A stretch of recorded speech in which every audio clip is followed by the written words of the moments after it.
장애인 문화복지신문 제509호 제15면 기사입니다. 화성 등례시 2026년 시무식 개최. 구청 출범으로 생활권 중심 행정 구현한다.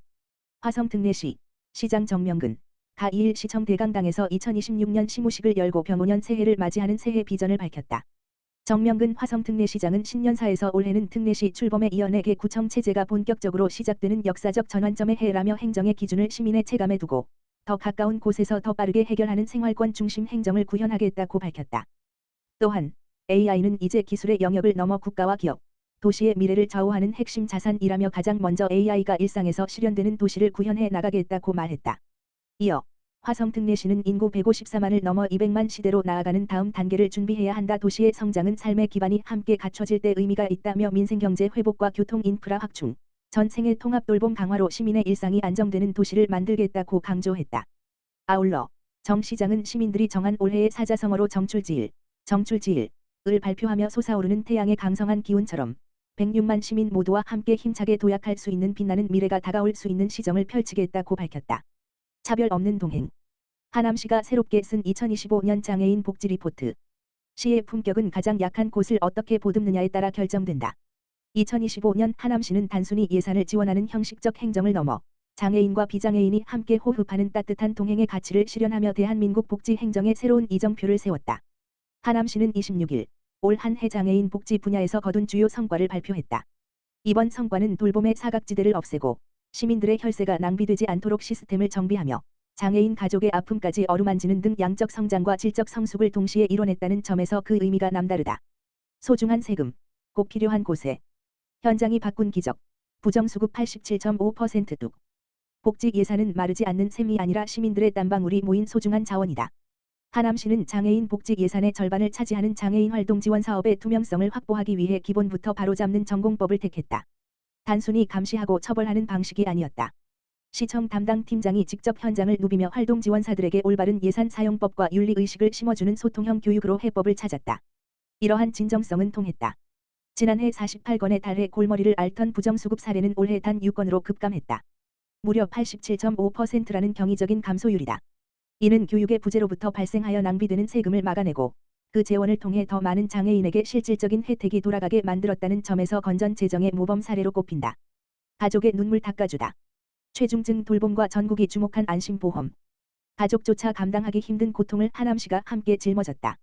도전적 행동으로 인해 기존 돌봄 시설 이용조차 거부당했던 최중증 발달장애인을 위해 전문 인력이 일로 밀착 케어하는 최중증 통합 돌봄 서비스가 올해 4월부터 시작됐다.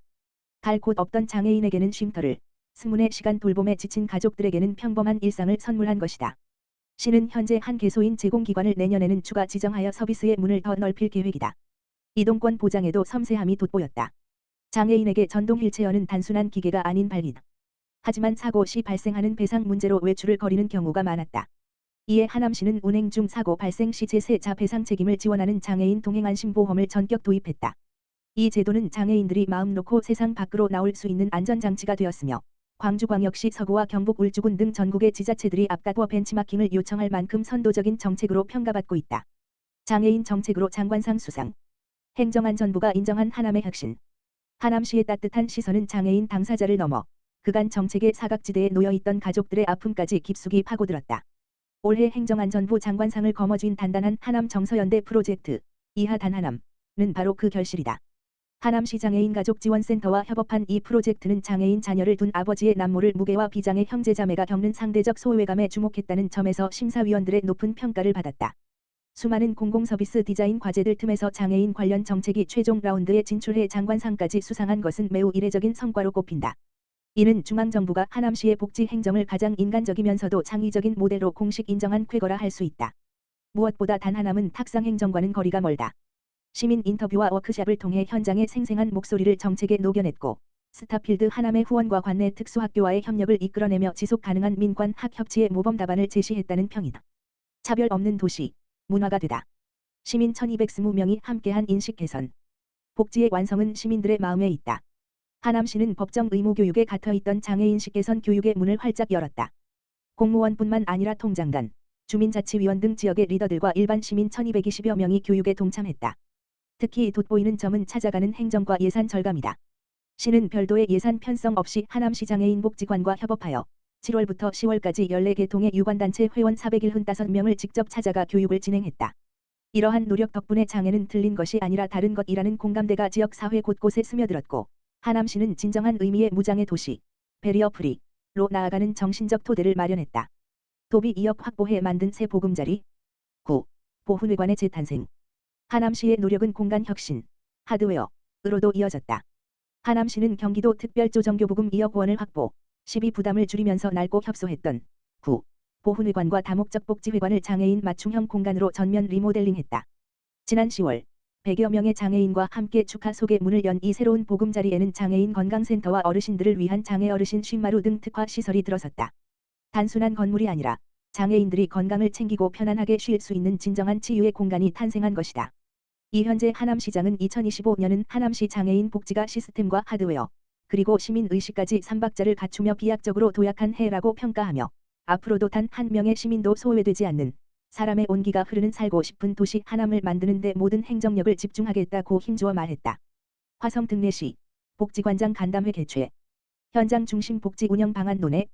화성 특례시 시장 정명근은 지난 26일 화성시 나래울 종합사회복지관에서 관내 복지관장들과 간담회를 열고 복지관 운영 전반과 현장 애로사항에 대해 의견을 나눴다. 이날 간담회에는 정명근 화성특례시장을 비롯해 관내 11개 종합사회복지관 장애인복지관 노인복지관의 관장 및 부관장이 참석해 복지관 운영 과정에서의 개선 필요 사항과 제도적 보완 과제에 대해 자유롭게 의견을 교환했다. 주요 논의 내용으로는 화성시 복지관 사무편람 개선 법인 전입금 의무 사용 비율 조정 등이 제시됐으며 복지관 종별 특성을 반영한 행정 기준의 필요성과 사회복지 종사자 지원을 위한 제도적 기반 마련에 대한 공감대가 형성됐다. 시는 이번 간담회를 계기로 복지관 운영과 관련한 현장의 의견을 시정에 적극 반영하고 복지 서비스의 질을 높이기 위한 후속 검토를 이어갈 계획이다. 정명근 화성특례시장은 복지관은 지역 주민과 가장 가까운 곳에서 복지를 실현하는 중요한 공간이라며 현장의 목소리를 바탕으로 행정 기준을 점검하고 종사자들이 안정적인 환경에서 일할 수 있도록 제도 개선을 검토해 나가겠다고 말했다. 동탄 트램 흔들림 없이 추진. 화성특례시 강력 추진 의지 표명. 화성특례시 시장 정명근은 수의계약으로 추진 중이던 동탄 도시철도 건설공사 한 단계와 관련하여 단독응찰자인 DLENC 컨소시엄의 사업 참여 포기 의사 표명에도 불구하고 사업의 주체는 화성시이며 어떠한 난관이 있더라도 동탄 트램 건설 사업은 멈춤 없이 추진될 것이라는 강력한 의지를 밝혔다. 시는 사업의 신속하고 안정적인 재추진을 위해 30일 정명근 화성특례시장 주재로 긴급 대책회의를 개최하였고 전문가 자문단 3명을 비롯해 화성특례시의회 김상균 의원, 이은진 의원, 전성균 의원, 경기도의회 김태형 의원, 전용기 국회의원실 김영훈 선임 비서관, 이준석 국회의원실 윤동기 선임 비서관 등이 참석한 가운데 사업 추진 과정 전반에 대한 종합점검과 함께 계약 및 발주 절차 재개를 위한 후속 준비에 착수했다. 그간 화성시는 신속한 건설사 선정을 위해 사업비를 약 720억 원 증액하고 수의계약 절차 진행 과정에서도 제기된 80억 원의 질의사항에 대해 대부분을 수용하는 등 사업 여건의 개선을 위해 지속적으로 노력해왔다.